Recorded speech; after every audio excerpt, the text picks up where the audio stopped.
Corona से आई देश में मंदी, लाखों लोग हुए बेरोजगार, गरीबी बढ़ रही है, लोग निराश और हताश हैं।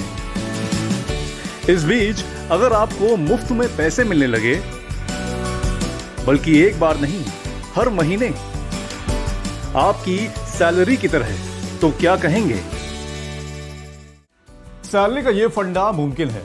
बिल्कुल साफ सुथरे और लीगल तरीके से आपके बैंक खाते में पैसा आ सकता है। घबराइए नहीं, इसमें कोई 2 नंबर की कमाई वाली बात नहीं है और ऐसा नहीं है कि आपको यह पैसा किसी को वापस देना होगा। तो निश्चिंत हो जाइए, सरकार इस पर सोच विचार में लगी है। जी हां, यह सरकारी पैसा होगा जिसे यूनिवर्सल बेसिक इनकम यानी कि यूबीआई के जरिए आप तक पहुंचाया जाएगा।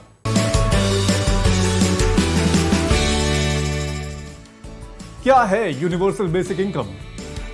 एक ऐसा आइडिया जिस पर सरकार कई सालों से सोच विचार में लगी हुई है। कई चुनाव में पॉलिटिकल पार्टियों के घोषणा पत्रों में यूबीआई को शामिल किया जा चुका है। इससे सबसे गरीब व्यक्ति से लेकर सबसे अमीर व्यक्तियों को एक फिक्स्ड अमाउंट ऑफ इनकम हर महीने दी जाएगी। इसका मकसद देश से बेरोजगारी और गरीबी को हटाना है। जैसे Denmark, Brazil, Finland, Canada, Germany, Kenya जैसे देश, यहाँ कई सालों से लोगों को एक तरह से पैसा दिया जा रहा है और इसका फायदा भी देखने को मिला है। फॉर एग्जाम्पल, फिनलैंड में 2 साल तक लोगों को 560 यूरोस पर मंथ दिए गए। ब्राजील में 2004 से 2013 तक $30 पर मंथ लोगों के खाते में डाले गए। वहीं ईरान में $40 पर मंथ दिए गए। इस आइडिया से लोगों का स्टैंडर्ड ऑफ लिविंग बेहतर हुआ, स्वास्थ्य पर अच्छा असर देखने को मिला। ब्राजील में तो इससे कुपोषण का स्तर काफी कम हुआ, मनी मोटिवेशन मिला तो लोग आत्मनिर्भर भी बने। कोरोना काल में जब लोगों की जॉब्स जा रही हैं, इसकी डिमांड बढ़ रही है। स्पेन जैसे देश में जहां कोरोना की वजह से काफी जान माल का नुकसान हुआ है, वहां पर सरकार ने मई में 10 लाख लोगों को यूबीआई से लाभ देने का फैसला किया। इससे एक की जेब में लगभग 3000 यूरोज यानी इंडियन करेंसी के हिसाब से करीब 2.5 लाख रुपया सालाना पहुंचेगा। इससे सरकार का कुल सालाना खर्च 3 बिलियन यूरोज यानी 25,000 करोड़ रुपए का आएगा। तो क्या भारत में भी दिया जाएगा पैसा? भारत में स्थिति कुछ अलग नहीं है और इसीलिए यहां भी यूबीआई की चर्चा कम नहीं है।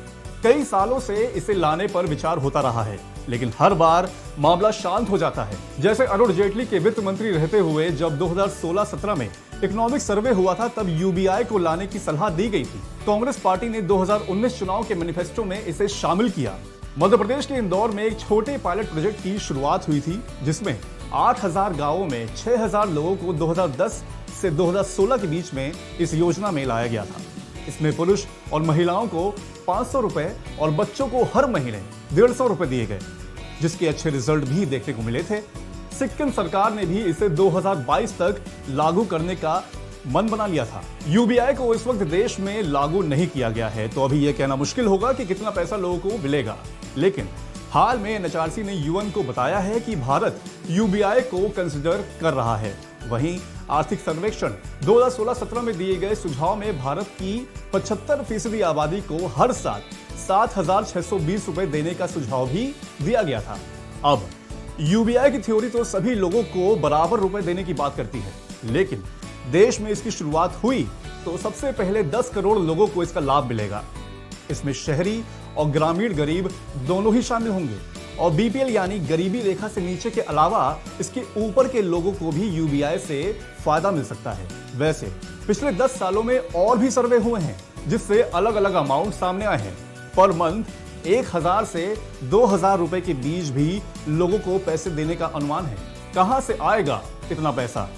यह सबसे बड़ा सवाल है कि इसके लिए पैसा कहां से आएगा।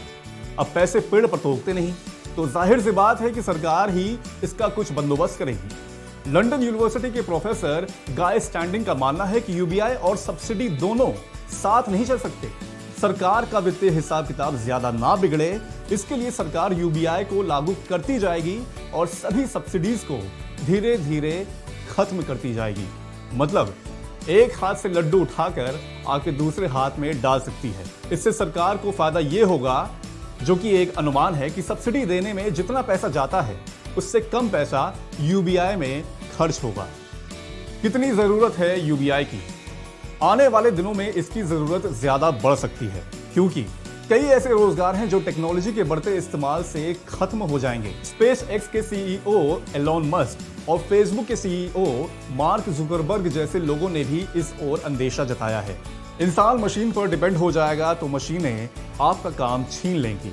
अपने आसपास देखेंगे तो आपको शायद इसका एहसास हो जाएगा।